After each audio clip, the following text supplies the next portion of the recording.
Well, it's a very special occasion here at Snetterton, the Caterham Roadsport 2021 trophy, the class of 2020 for the Academy Championships, many of whom are looking to move into the Road Sports category next year, are all together for one last race this year. No points on the line, simply pride and a very wet Snetterton circuit in front of them. Hugo Bush and Chris Skillicord share the front row with our two Academy champions, Tom Cockerell and Taylor O'Flanagan on row 2. The lights are out, we're away and racing. The field of 28 cars splashes its way towards turn number 1, and look at the start that Taylor O'Flanagan has made. The yellow number 11 car from the outside of row 2 takes the lead from Chris Skillicord into turn number 1. And then beyond that, it is anybody's guess what order they've got themselves into. It's very hard to see. We can see Chris Broome going through there in the number 42 car, but the spray is going to be an issue. One car already off coming out of Riches, and Taylor O'Flanagan nearly goes off the hairpin, and the rest of them going even wider behind. It is so hard to pick your braking point into that hairpin at the best of times,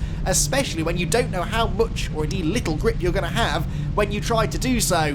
Everyone amazingly getting through without any serious contact, but definitely a little bit of over-exuberance under braking there, I'd say, from one or two of them. O'Flanagan then getting away at the front. Tom Cockerell is second, so naturally the two champions from 2020 have risen to the top already. Dominic Mansberger there in 4th position was a championship contender as well, second in the white category, missing out on the 2020 championship to Taylor O'Flanagan by just 4 points at the end of the season.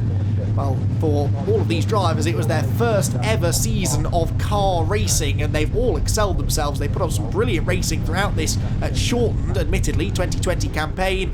But the fact that both of the championships went down to the very wire was typical Caterham action, and we've had a bit of a moment there, haven't we, going through the right-hander Oggies for Hugo Bush, the man that started on pole position there, the grey and orange number 22 car losing ground. As here we have a side-by-side battle for second place. Now that looks like it's Mansberger coming up the inside of Tom Cockerell and taking P2 away as they drop down the hill into the complex of Brundle and Nelson. They're 3 wide further back. That will not work. Someone's going to have to give, and it's the car on the outside eventually that does so. That's Colin Gould, the green number 31 car, losing a couple of spots there as they went through the chicane, but at least they all came out the other side in one piece. All of these cars completely road legal, all of these drivers still getting to grips with racing in the rain. Their very first races of the season back at Alton Park were held in similarly miserable conditions. Dominic Mansberger got the win in the white group that day, and Tom Cockerell took the victory in the green group, one of 3 race wins that he took on the way to the 2020 title. And so both of those drivers have proven already they can race well in the rain. Bit of a mistake there for Dennis Erkenbach, the number 21 car, 4th in the Green Group Championship this year, running a bit further back right now. So 1 lap in the books, and around at the Wilson hairpin goes the number 93 car and is nearly collected. That's Adam West that has gone around and was very nearly headbutted by a second car, and there are more of them throwing themselves at the scenery. Thankfully there isn't much scenery to hit down at the Wilson hairpin with that massive grass runoff area. Another one goes off.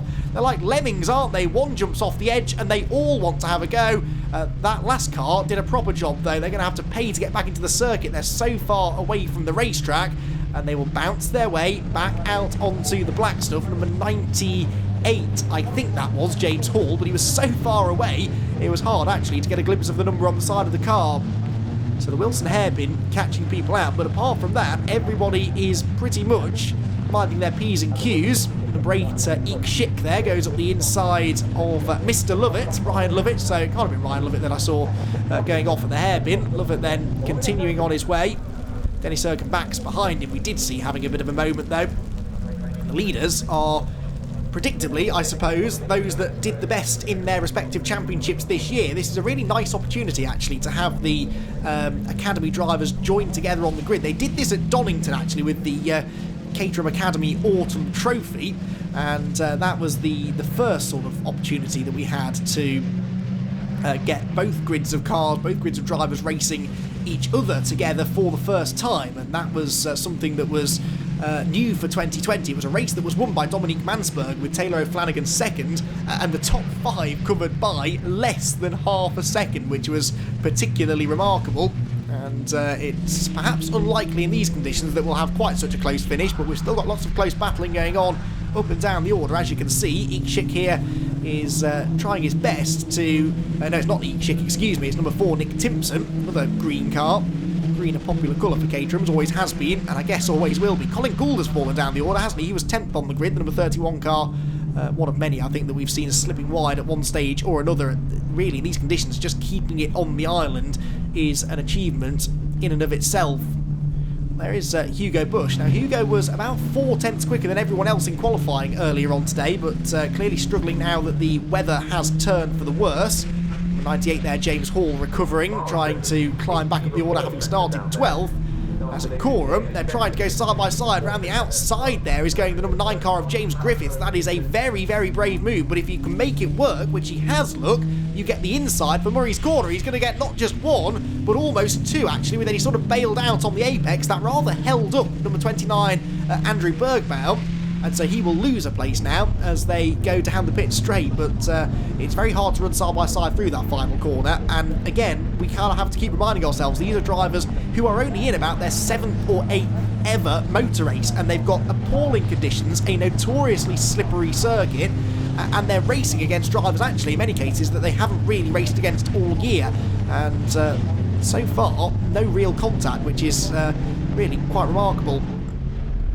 Out of the hairpin. There then is Taylor O'Flanagan. Dominic Mansberger doing his best to go after him. These two checking out a bit now from Tom Cockerell in 3rd position. There is Tom, who heads out onto the Bentley straight once again. Tom Cockerell, who, as I said, had those 4 victories, one in the wet at Alton at the start of the year. Number 34 has gone around now. I'm not sure where that is. Possibly Hamilton that he's had a rotation. And will now continue back on his way. Alan Costley with a costly mistake there on the infield. I'm pretty sure I've made that joke again before, and I promise I won't do it again. So Alan Costley, thankfully, no damage, so he can carry on his way. So there is Hugo Bush, who continues to just struggle here for pace a little bit as he slides out of Nelson, coming under pressure now from another car behind. And that is the number 93, isn't it? So number 93, Adam West. So Adam West started 5th on the grid. Hugo Bush started on pole, and I think they're fighting for about 5th or 6th position at the moment. As they head through Caterham corner, there goes Tom Cockerell, and then we wait for the next group of battling cars to come through. Across the start-finish line, though, is about to go Taylor O'Flanagan, who is starting to look increasingly more comfortable out in front, but Dominic Mansberger is not letting him get away. The lead gap is only a second or so. Any mistakes for Skillicorn, and I thought for a second he made one there at turn 1. Any mistakes, and Dominic will be right there. Mansberger started only 6th on the grid and was nearly a full second slower than Skillicorn in qualifying, but look at the way that he's reeled him in there through Rich's corner. We have a genuine fight for the lead on our hands now. I think the weather is getting a bit worse, the rain coming down a bit more heavily, and maybe Dominic Mansberger is starting to feel a bit more comfortable as a result. His one of 2 wins in 2020 came in the wet at Alton Park. He also won the final race of the season at Donington, did Mansberger, so he bookended his season with a pair of race victories and had a couple of other podium results along the way, but only 2nd place in the championship at the end, behind Taylor O'Flanagan, and this will therefore be a bit of a grudge match between the two. Mansberger will want to prove that he can beat Taylor O'Flanagan in a straight fight, and that is exactly what we're getting now, because he absolutely has closed in on the race leader now. Only a few car lengths between them as they go through Hamilton, the quick left-hander, onto the brakes then into Oggies, the decidedly less quick right-hander. Very awkward corner, that's so easy to run wide. It's got a very tight apex, but then although it looks like it's opening up through the second half, it's quite easy just to drift out onto the grass, especially in the wet conditions. They both negotiated it perfectly.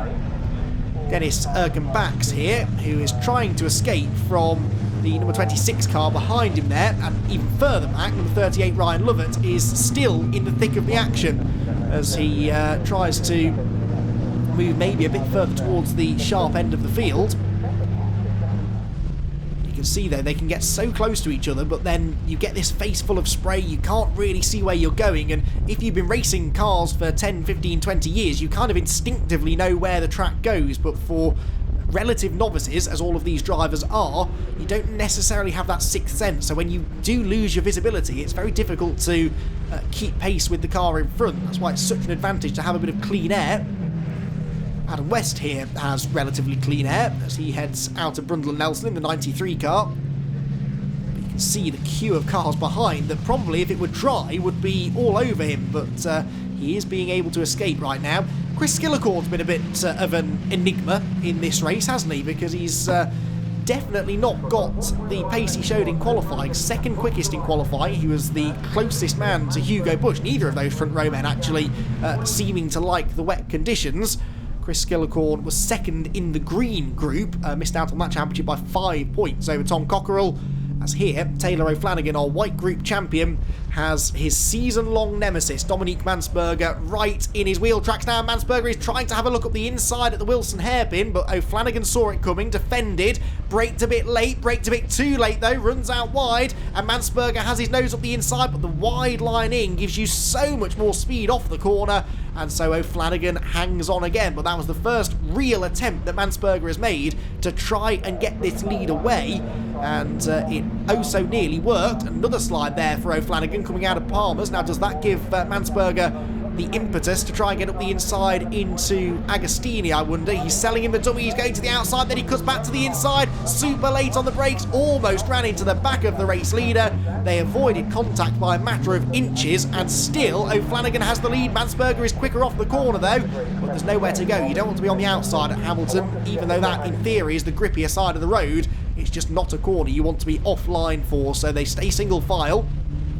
These two with a decent little margin now over those behind them. Tom Cockerell, remember, still in third place, and is that a mistake maybe for O'Flanagan? He's certainly slow coming out of Oggies. Mansberger, though, is a bit too eager then with the right foot, trying to take advantage. And then they both run right out to the white line, going through Williams and back onto the Bentley straight, searching for grip, and neither of them really finding it there. There is Cockerell, look in the background. He's only a few seconds back, actually, so if these two keep on delaying each other, if they maybe start really running side by side, Cockerell could still buy into all of this. Down into Brundle and Nelson then. Can Taylor O'Flanagan continue to resist this astonishing pressure being put onto him by Dominique Mansberger? Comes out of Nelson, runs a bit wide. Mansberger almost had a chance to get up the inside there. Dominique knows how to win these races, and he knows how to beat Taylor O'Flanagan. But track position in these conditions is just worth so much. Back through Coram again. Mansberger settles back down, just waits for another opportunity. He's seen a couple of mistakes now. Oh, and there's a big mistake there, heavily off into the barriers for the number 74 car, and that is Michael Lewis's day done, I'm afraid. That's a strange place to hit the barrier. Must have just dipped a wheel onto the curb coming out of Palmer's and headbutts the Armco. Now the marshals are running to help him, but he's actually got ideas of getting back into the race. I don't think he realises quite how much damage has been done to the front right corner of that car. I'd be surprised if he manages to make it to the finish. The leaders still tied together here at the head of the field. Taylor O'Flanagan and Dominique Mansberger. Positions 1 and 2, and oh, Mansberger with a huge drift. This will mean so much to Dominique if he could pull this off, having won the Autumn Trophy at Donington a couple of weeks ago. Oh, really sails it into the hairpin. These were the top two drivers in that race, but the other way round. Mansberger beat O'Flanagan, but it was a proper Caterham slipstreaming race that went right down to the run to the flag. Now that's Michael Lewis, who still, I think he wants to get to the other side of the track. But that's not a good idea, because the race leaders are bearing down on you, Michael, so you're probably better just staying where you are, which thankfully he does, as the leaders come down the hill into the braking zone. White flag being shown by the marshals there, which means there's a slow car on the track, and Taylor O'Flanagan maybe was distracted by that because it looked as though he was going wide into Agostini. Did he manage to gather that up, or has it given Dominique Mansberger a chance to have a go? Well, there is Hugo Bush going through. And there is Taylor O'Flanagan. The yellow car that was leading the race is very much not leading anymore. This car is. Dominique Mansberger takes advantage of a late mistake from Taylor O'Flanagan. You don't see many mistakes from Taylor O'Flanagan. That is why he won the Caterham Academy White Championship this year. And Dominique Mansberger has just been handed an absolute gift. This is on board with Dominique. Look ahead. There is O'Flanagan. He doesn't really have to brake that late, he's just searching for the grip, but the trouble is you're so close to the edge of the road when you do that, that if you misjudge it even by a microscopic amount, you will be on the grass and there's no coming back from there.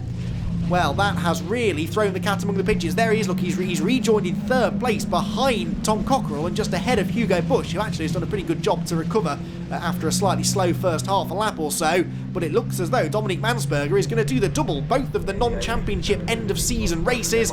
It looks as though he is going to come through and win. Well, out of Murray's corner he comes then. Dominic Mansberger drove superbly today in very tricky conditions. He applied the pressure to Taylor O'Flanagan, forced the mistake, and he wins the Caterham Roadsport 2021 trophy. Tom Cockerell comes home in 2nd place and he wins the Battle of the Champions with Taylor O'Flanagan 3rd.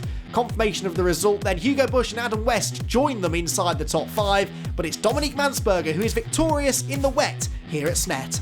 Decision of my life, so yeah, I'll be there for Roadsport next year and go on as long as Caterham will have me racing here. I think they'll be happy to have you for a long while. Likewise, Taylor O'Flanagan, who comes home 3rd. Much tougher than I thought, to be honest. Just the ups and downs, the emotions, obviously just getting to the track and back to the track. It's not just sort of on racing on the track, which is the tough part. It's the whole sort of logistics of racing. But we met such an amazing group of people. Caterham themselves have been fantastic, and it's just a roller coaster of emotions, and fortunately finishing on a massive high one. So yeah, it's been absolutely fantastic. Enjoyed every minute of it.